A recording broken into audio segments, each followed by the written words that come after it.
Yeah, yeah, yeah. Yeah, what's up? So you finally got a chance to see the movie? Oh man, yes. I finally got to see it, man. Keanu Reeves and John Wick, man. Man, he is doing his thing. No, man. Huh? No, not What? John Wick. The new one. The new one just came out. Okay, all right. I love him in the Matrix. He did his thing, and when he was like this and told the man, Bruh, The Matrix came out 20, 30 years ago, man. I'm talking about the movie. That's a comedy, the new one with the little brown dude. Bill and Ted's Excellent Adventure. That one right there. No. No, And no. Jesus are the Indian dude, the funny dude. You talking about what is that? With Good. Seth Rogen and the Jufro. The dude that get high all the time. No, that's Kumar. Aziz Ansari. Hold on, man. Let me get my mind right. Hold on. I'll God be back. damn, we're going to start this whole thing over. A few moments later. All right, man. So, yes, I finally got a chance to watch Good Fortune. Good. Yes. There you go. Good Why you ain't tell me it was Fortune. Good Fortune, man? I told you the one with Keanu. I don't know how you could have messed that up. Man, all these Keanu Reeves movies, man, they all run together. He playing the same dude all the time, man. I don't know. Hey, he's one of them goats now. He can do that, though. He can play himself, and it'll be a good movie. Yes, he can. All right, so let's start it. All right, what's up? I'm Jay Gregg. I'm a screenwriting professor and a producer, and I'm all about story structure and the lessons behind what works and what doesn't. And I'm Essex O'Brien. I'm the actor. I'm all about what hits, what misses, and what should have stayed on the cutting room floor. Yeah. And we are holla at the screen, baby. You know what I'm saying? Yeah. And we had some hollers in this one. Doing Good Fortune. Good Fortune. Good fortune. Jeez. Good fortune. Right. And it wasn't as long as all these other films. Nah, this was straight to the point. You made it through this one, huh? I made it through this one, man. I made it through. I didn't need a nap before it and nothing. Didn't need a nap afterwards. It was good. It was all right. It was all right. It was funny, man. It was a really good movie. We saw it at the screening with a big audience, and everybody pretty much was laughing throughout the thing, and kind of like, doing a little hollering at the screen too. Everybody was kind of like, no. We'll get to that later because there's some good little "what would you do if" type of things in there that I thought was pretty cool. And, So you enjoyed this one? I enjoyed it, man. It reminded me, kind of like a genre smash where it was like Trading Places meets It's a Wonderful Life. Oh yeah. And I was, it's kind of jumping ahead, but at the end, I was like, every time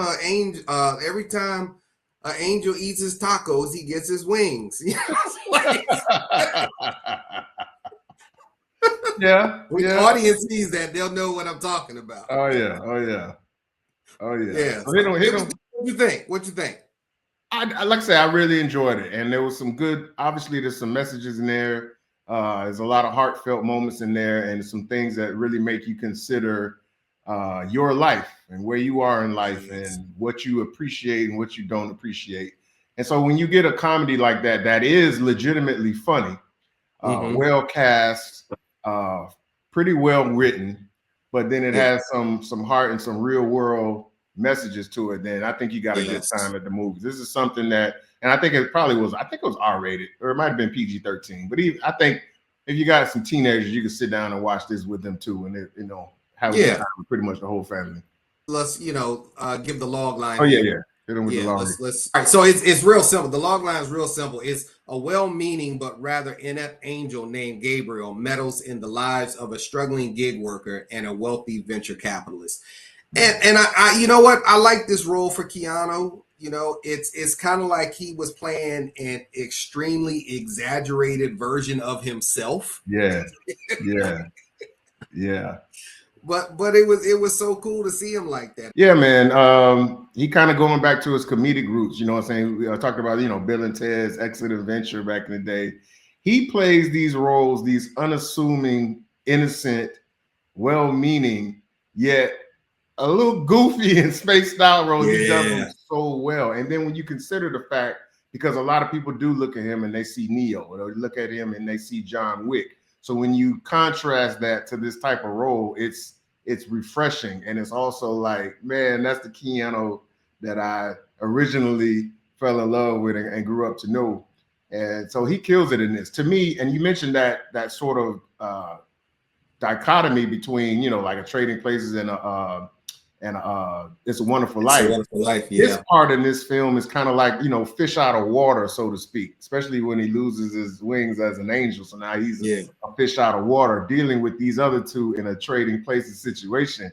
It just blended in so well, man. And just, it makes you, it's one of those movies that makes you want to put yourself in the other person's shoes, you know what I mean? And kind of see things from their perspective. So I really enjoyed it. I enjoyed Keanu's performance. I thought he really led the way.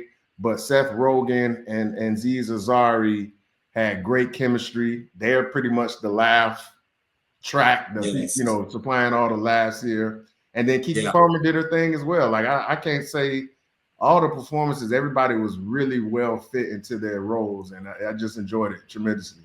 Oh yeah, and I'm a huge Keke fan. You know, Keke's something else. You know, and you know, she wasn't really the focus, but she was kind of like the heart of this film, because you know, in her role, she was really trying to fight for the people, whereas Arj, you know, played by Aziz. Arj played by Aziz was just focused on, hey, you know, I think, you know, if I could only be rich, you know, that would solve all my problems. And then it was funny because, you know, right before we came, you know, at the end of Act 1, going into Act 2, you know, Keanu Reeves was like, "Do you think that would solve your problems?" He's like, "Hell yeah, hell yeah." And you know, going back to Keke, because we talk about this all the time, she was kind of that stereotypical magical Negro. She's basically the love interest linchpin that gets Aziz to realize, okay, no, probably isn't the right thing, and your life, you know, even though it's messed up at the time, still has a place it can go that you need to see it through. And let's talk about, you know, again, we're talking about Keanu, but let's talk about his role, because he played an angel who was a guardian angel over people for texting and driving. Texting and driving. That was his task. So, and you know what's funny? And this was a joke that I was making to my wife and other people. It's like, damn, even angels and God has a class system. Like, yes. Because his whole sense of unhappiness was he felt unfulfilled by saving people's lives from texting and driving. And so it was kind of like playing into Aziz's role, where he didn't appreciate his life. Keanu didn't appreciate his life as an angel. He wanted bigger angels. He wanted more bigger tasks as an angel. He wanted to save lost souls and all that. So it was like everybody had to learn on the fly to appreciate their value in their life. But it was done in such a hilarious way. You don't feel like you're getting beat over the head with the message. You know, Gabriel had to learn to appreciate his life, or, you know, played by Keanu Reeves, and Arj, played by Aziz, he had to learn to appreciate his life. And Seth, you know, his character's name was Jeff, and Keke, you know, her character Elena, both of them appreciated their lives. So it was a good balance. And then you had that swap. Yeah. And I think the swap showed that, you know, even though Seth's character, Jeff, had everything, he still needed to appreciate where other people come from and his role in how he can not make other people's lives miserable. That was his learning arc in the story, because he was pretty much one of these entitled, arrogant tech bros that pretty much take what he has and what he was given and the privilege that he possesses. Don't think I missed that nugget as well. Yeah, because he came from his father was an orthopedic surgeon, and his mom, I think, so he comes from was a lawyer or something like that. He carries himself like he got it out the mud, and he didn't. And there's real people out here that are struggling and surviving, trying to get it out the mud, and you're out here ordering Cinnabons and buying up all the goddamn Cinnabons. But it had a great message for these gig drivers as well, man. Like, you know, I don't do gig driving. I know folks who have done gig driving, And I've heard about Amazon drivers yourself. I've heard about Amazon drivers having to really piss in the bottles, and I'm like, yeah, maybe they need to unionize. Maybe they, because they need better pay, they need better hours, they need better benefits. Yeah, that was one of the underlying message behind this. That they did it in a funny way, but no, it's some real shit. Like I tried out for Amazon for one day, and everything in that shit is true. They do not get lunch breaks. Well, they make you sign off about how you get a lunch break, but you really don't, because you got thousands of packages to deliver. So you have to do it in a short amount of time. They strongly are against overtime. They don't want you taking breaks. You barely get a bathroom break. I knew within 3 hours, this shit ain't for me. No. And then it's physically like laborious, because you got to think how many times you're getting in and out of that truck. How many times you're walking to somebody's doorway. How many times there's sometimes they got to go down these long dirt roads and carry these packages. Like it's, and they're doing it for like $18 an hour. So it's like, it's ridiculous. And then much respect to my. And then you talk about the Door Dashers, the Ubers, because now it's a saturated industry. Because these companies are basically, they figured out ways, and I don't want to get too on a tangent here, but they figured out ways to get the labor done without paying a decent wage and without having any benefits or law protection and things like that. Yeah, it was deep. For a moment there, I had to be like, wait, man, this shit kind of home here, you know what I'm saying? Because this could happen to anybody. You get laid off, you have some a medical situation where you got a bunch of bills, you got to pick up these second and third jobs. That is the life that many people are having, especially in this economy where so many people are losing their jobs, getting laid off. Like, it's some serious, it's some stuff that could really hit you in the feels, man, if you're going through that type of thing. Yeah, especially with everything that's going on right now in the economy. Yeah. And then, we see in the film that they're using robots, and that's real.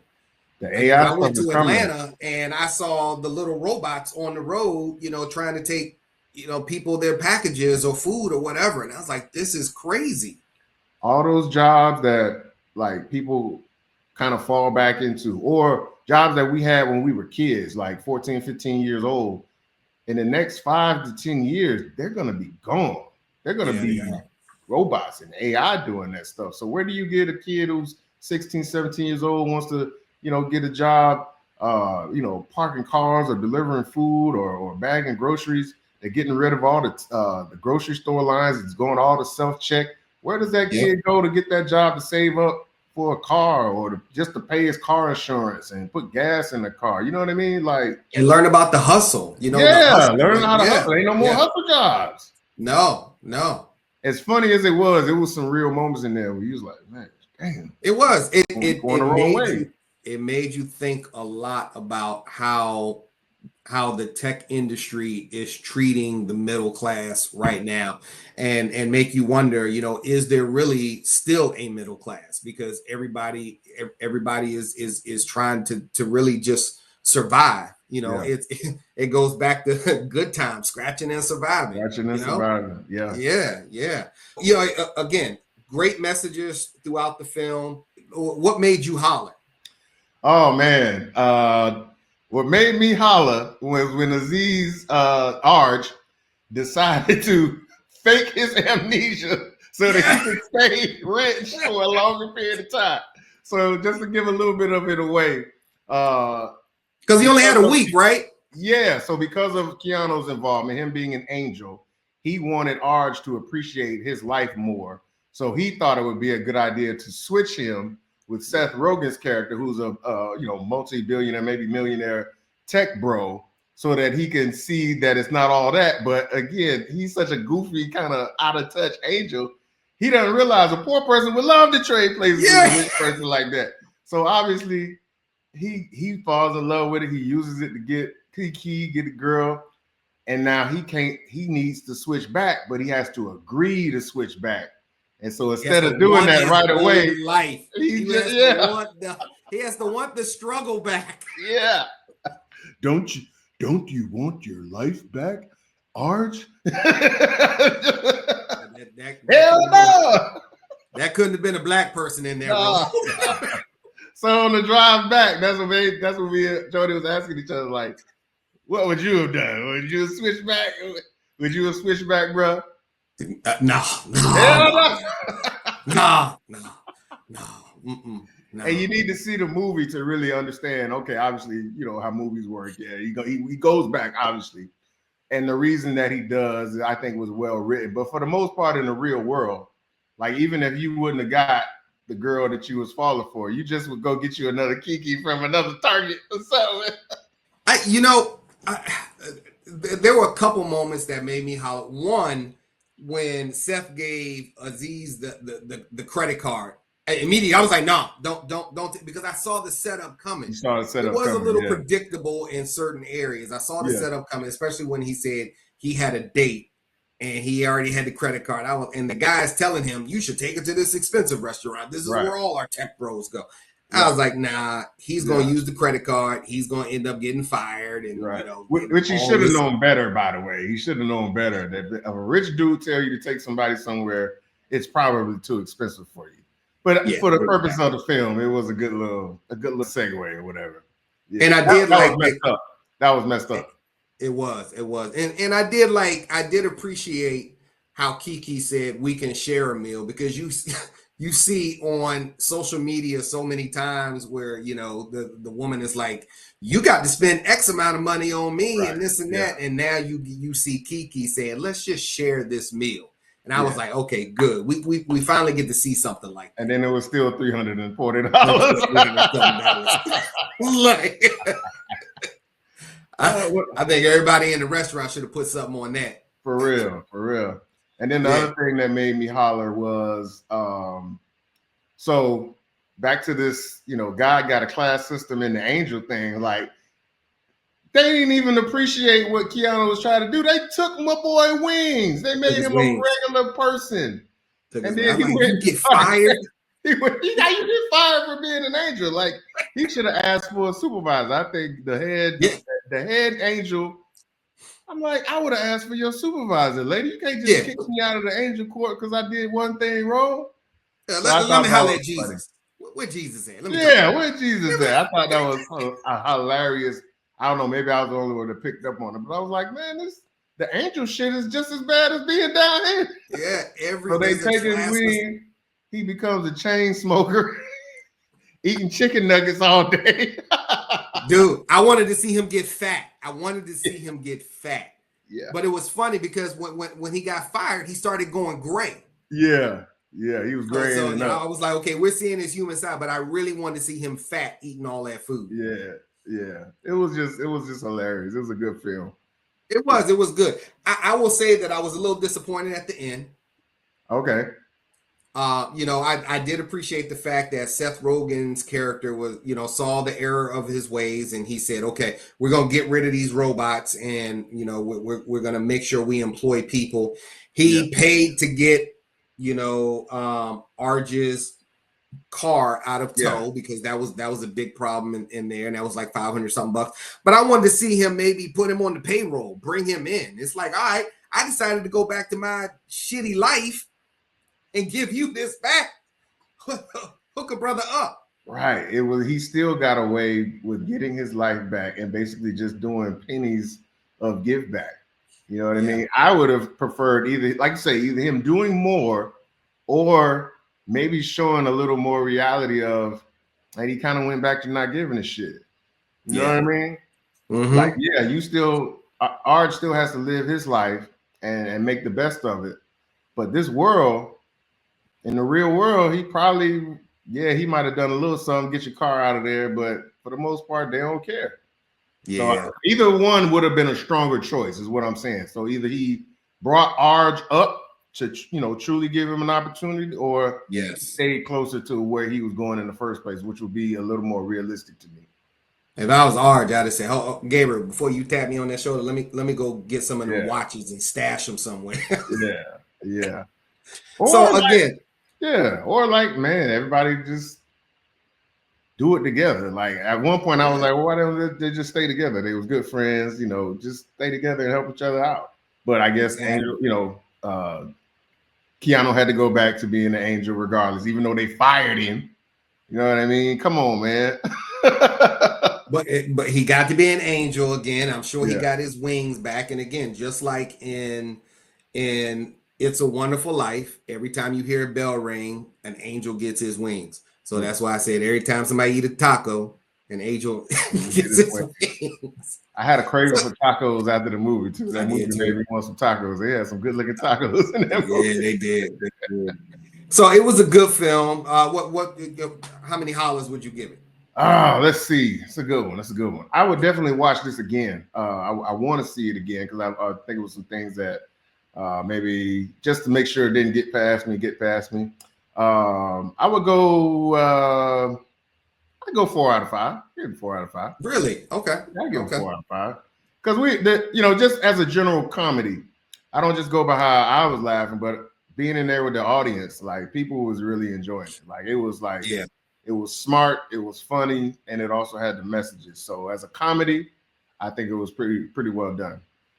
Gotcha. Good performances too. I'm gonna give it a 3.5. I'm gonna Okay. give it a 3.5, and that's because of the messages, because of the humor. I felt like the ending. I felt like the ending probably could have been better. Yeah. But that's just me. Yeah. I wanted to see Kiki a bit more instead of like you said. She almost felt like the magical Negro. She was. Yeah. She was. No, we can go ahead and call it this month. She was. I wanted to see her a bit more, and because she had no flaws. There was nothing Yes. you could say that were like, I don't know about that, Kiki. She was Right. basically the one to show everybody, this is the right way. This is how we should be. And they typically do that with Black women in these films. That is a new stereotype where the Black woman is the conscience of the film and everybody's conscious, but also the desirable love interest. You know what I mean? That makes everybody want to do the right thing. She's kind of like a better looking Florida Evans. Yes. Yes. You know what I'm saying? Yes. Yeah, I'll give it a 3.5 out of 5. Yeah. Out of 5 hollers. So All good. yeah, All so good. that's our review, and we are sticking to it. Make sure you catch us for the next review, and Like, subscribe, share, support, do your thing, and make sure you holler at that screen. I'll add that screen. And again, we see you watching. Hit that like button. We got you. Notifications. That way you'll know when we're on. You won't miss nothing. Exactly. And keep our producer happy. Holla, holla, holla, holla, holla. Holla, holla, holla, holla.